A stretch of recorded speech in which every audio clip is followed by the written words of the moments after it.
রাস্তায় ট্যাঙ্ক, আকাশে হেলিকপ্টার, অস্ত্র হাতে ছুটছে সেনারা। তাইওয়ানের পরিস্থিতি দেখে মনে হতে পারে যুদ্ধ বুঝি শুরুই হয়ে গেল।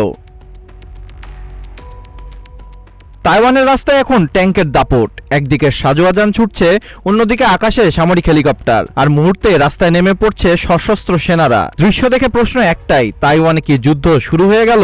না, এখনো যুদ্ধ শুরু হয়নি, কিন্তু যুদ্ধের প্রস্তুতিতে কোনো কমতি রাখছে না তাইপে।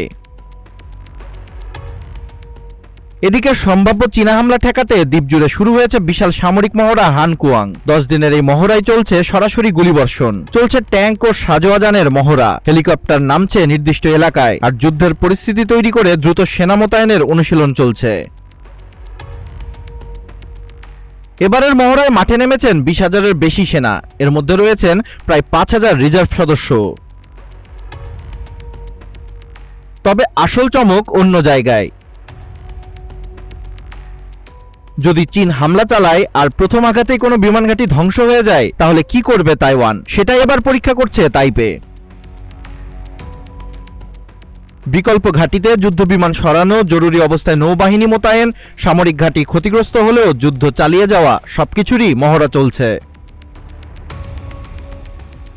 অর্থাৎ বার্তা একটাই, প্রথম আঘাত এলেও থামবে না তাইওয়ান, কারণ চীন দীর্ঘদিন ধরেই তাইওয়ানকে নিজেদের ভূখণ্ডের অংশ বলে দাবি করে আসছে।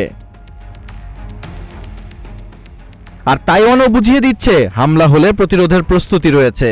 এখন প্রশ্ন, এটা কি নিছক সামরিক মহড়া, নাকি চীনের উদ্দেশ্যে তাইওয়ানের সরাসরি বার্তা, আক্রমণ করলে প্রস্তুত আছি? কারণ রাস্তায় যে ট্যাঙ্কগুলো এখন মহড়া চালাচ্ছে, যুদ্ধ শুরু হলে সেগুলো হয়ে উঠতে পারে তাইওয়ানের প্রতিরোধের প্রথম সারির অস্ত্র।